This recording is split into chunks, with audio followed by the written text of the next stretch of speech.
Hey there, Janae with Palin Projects here, and in this week's video I am going to be planting up my shallots, onions, and celery. Also leeks, I forgot about leeks. This is the first year that I'm going to be trying shallots and leeks. I tried celery last year and I failed epically. I forgot to water it, or I just didn't water it, and it dried out. So this year I'm going to try and be a little more diligent. I am doing something slightly different with my setup. I'll go through that here in a moment.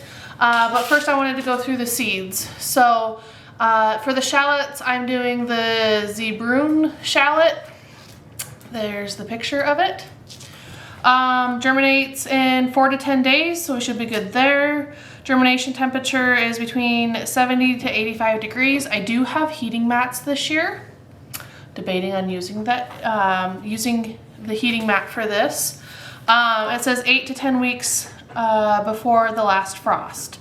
So we'll get into last frost date, growing zone, and how they differ, all of that here shortly as well. But I did want to mention that 8 to 10 weeks before your last frost. Transplant after the last frost. American flag leeks. Again, a new variety for me. Germinates within 4 to 10 days. Start indoors 8 to 10 weeks. Transplant 2 to 4 weeks prior to last frost.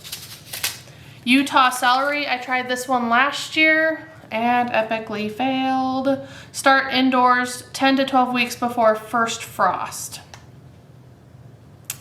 Yeah.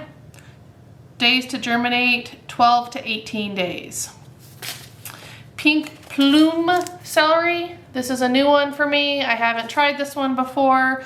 Days to germinate is 14 to 21. So I think this is the longest germinating one. Yeah. So I might have to make like a makeshift dome for these celeries because everything else germinates a little bit faster, but we'll see about that. Start indoors 6 to 8 weeks before last frost. Yep, so that's good. Last but not least, the Walla Walla onion. Now, I have grown onions in the past. I've been very successful with growing onions in the past, but I've never grown Walla Walla onions, so I'm excited for that. Days to germinate, 4 to 10 days. Start indoors 8 to 10 weeks before last frost. Transplant after last frost. So why I'm giving you that information is because, again, you should read the back of your seed packets, know what you're starting, know the germination days, and when you should be planting. It's going to differ for, I'm not going to say everybody, but for the majority of individuals, it's going to differ your last frost date.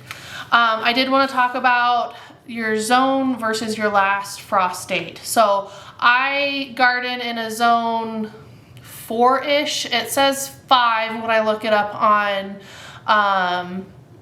the websites, like growers' websites, but we inevitably have a week of really cold temperatures, so sub-zero temperatures, and that typically kills off our weaker, or not weaker, but more mild temperature plants. And so I like to plant hardier plants in my zone just to account for those years that we are colder, or those freak accident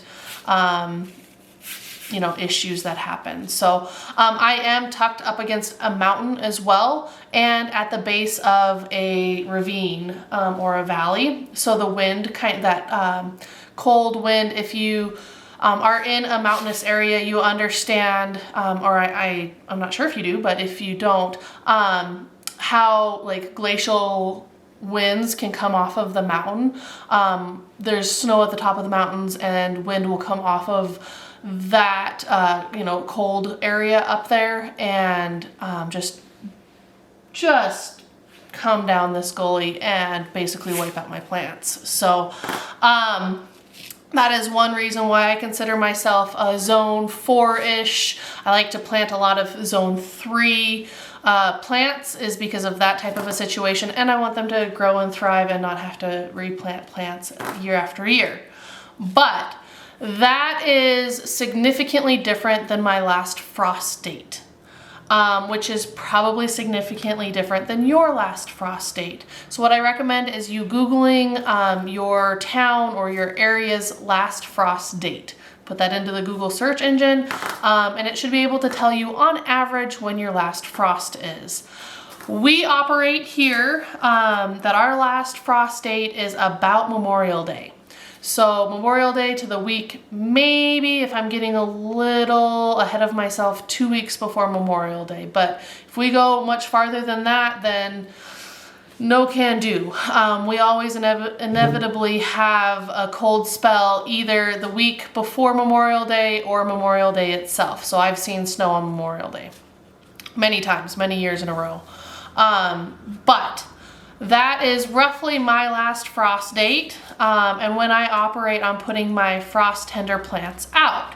So when I said start indoors versus like the transplant, so start indoors 6 to 8 weeks before your last frost date, stuff like that. That's what I'm talking about. I'm not talking about your growing zone. I'm talking about when your average last frost date is. And that can differ very widely in the zone that you grow in. So just do a little bit of research, little PSA there, I guess, and a little bit of information between growing zone and last frost date. Not the same thing. Your growing zone can be very similar throughout the United States, and you can have the same zone as multiple different people, but your last frost date, I would bet, is very different than mine. Especially if you garden in a 5-4-ish zone, you know, it could possibly be very different. The other, so getting into my seed starting, some things that I'm doing different this year. I'm not using any seed starting mix. I used it a little bit last year, and I'm just not a fan of it. To be honest, I like to just start my seeds in regular old potting soil, and then I don't have to up pot or, you know, just waste a lot of time fertilizing or anything like that. Granted, yes, I do give them fertilizer, but I don't have to give them as much of a fertilizer because they're in, you know, good soil. So I am going to be using a potting soil today. It's just a regular box store potting soil, what I could get my hands on. I am going to moisten that soil before I put it in my seed tray. So I have a bucket of water here, my potting soil in my tub. I just use a regular Rubbermaid to mix up my potting soil and water to make sure it's nice and moist for my seeds. And then I have a couple different methods that I'm going to try this year. I did get a soil blocker for Christmas. So I'm going to be trying a soil blocker with a couple of my seeds this year. Not with these guys though. I'm going to be using an actual seed tray. These are 6-inch seed, I don't know, containers, or not 6-inch, but 6 packs basically. I'm going to fill this with the potting soil and then plant my seeds in it. I have 1, 2, 3, 4, 5 varieties. I have basically like 4 sections here. So I think what I'm going to do is probably, I'll have to see, and I'll have to get some tags made.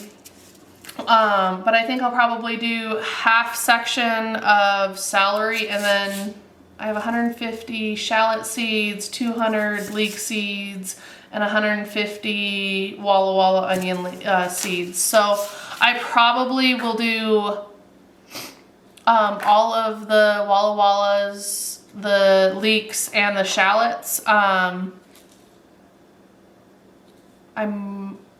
just gonna have to see what I'm gonna do, since I only have like 4 sections, if I'm going to split like the shallots and onions, or the onions and leeks, or what I'm gonna do. I'm not quite sure. I hadn't thought that far ahead yet. But I definitely want to only do about half a section each of the celeries. The other thing that I did this year was I sanitized my seed starting tray, and how I did that was I just basically washed my seed starting stuff, so these little 6-pack containers, my water holding tray, so the bottom tray here, this tray. And then my dome, I just washed them in a like a soapy water mix. I just used our dish soap, put a good squirt in with some hot water, and then I tossed some vinegar in with it as well to disinfect my tray. Washed it up good, and that just prevents any eggs from any insects or anything like that from harboring over. I did have an issue with aphids last year, and I'm trying to think of anything else. I think it was just aphids. So I am going to be sanitizing all of my equipment this year for seed starting so that I don't perpetuate that aphid issue. Other than that, I think all of these are 1/4 of an inch. That one doesn't say. That one's 1/4 of an inch. This one doesn't say. Oh, that one did say. That was 1/4 of an inch, 1/4 of an inch, and 1/4 of an inch. So all of them are 1/4 of an inch deep. So basically like half my fingernail is going to be the hole that we, and I don't think I'm gonna do holes. I'm just gonna fill the tray up to 1/4 of an inch below the top, and then plant my seeds and then cover the tray with the rest of the dirt. So I don't think I have anything else. Yeah, I think that's all I'm gonna do today. What does this say? Leeks say start in a cool, dark, dry place. Is this store in a, oh, that's store. Yeah, store all of your seeds in a cool, dark, dry place. But everything else, I don't think there's any other special instructions on these. I've read through them pretty much, I believe, all that I need to know for planting. But yeah, so let's get into it.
my humidity dome on until I start to see some action. So, well, I guess that's not the last step. I'm going to water these in real fast with a pump sprayer that I have deemed just for water. I actually put a giant like water only sign on it. So I'll spray the tops of these and just get everything to settle a little bit better. And then this, I don't know if it's the temperature in our house or the soil sitting out in the garage, but it does feel a little cold. So I am going to turn a heating mat on and put some bottom heat under this. I'm going to see if the heating mat will also, because I was gifted the heating mats and the soil blocker all together. I'm not sure if the heating mat that I was gifted has like a thermometer or not on it. I have to look into that and do a little investigating. But I do think I'm gonna put them on some heat just to kind of, not necessarily get them to germinate faster, because that will make them germinate faster, but just to kind of heat up this soil and, you know, make it a nice spot for them to start out in. I apparently got my math wrong, which is funny. But I did do a whole section of leeks, a whole section of shallots, and a whole section of onions. And then I split a section for the celery. I used the whole Walla Walla packet, Walla Walla onion packet. There was 150 seeds in here, so I should get 150 seedlings, or roughly about that, for starts. So I wanted to give that a try again this year. I'm gonna try something a little different, but I still want to try and grow them on and make sure that they can, or that I can do that, because I think that's a good challenge. The shallots and the leeks are an experiment for this year, and then the celery I'm going to try again and see if I don't kill it. But I was able to do full sections of the leeks, shallots, and onions, so I was pretty excited about that. The other thing, you saw me, I kind of lightly tapped the soil as I was packing it in. I wasn't like jamming my fingers in, but I was just tapping it to make sure that all of the soil was all the way down to each of the cells. Sometimes when you're filling up seed trays, the soil kind of gets trapped at the bigger portion and doesn't quite go all the way down. So lightly tapping it allows you to make sure that you have a full cell of soil. The other thing that allows me to do is to basically make like an indent for seeds. Not that I really used it on this one, because I just kind of sprinkled them around, especially for the 3 that I did full cells on. But you know, it still made sure that there was enough dirt or soil in each cell. So I, you know, did that, and then I sprinkled the seeds in, and then I covered them lightly with, you know, a thin layer of soil on top of that. So I'm gonna go fill my pump sprayer for the first time this year, because these are my very first seeds of 2022 that I'm starting indoors, because I did do that winter sowings, the winter sowing and the poppy seed planting earlier, but these are my first sown seeds for our garden this year. Big plans in the garden this year, so I hope you stick around. I hope you enjoyed the video, and we'll continue giving you updates on the seedlings. So stick around, and we'll see you in the next couple of weeks. I'll give you an update on them as soon as they germinate. So I hope you enjoyed watching, though. I hope you learned something new, and we'll see you in the next video. Bye, guys.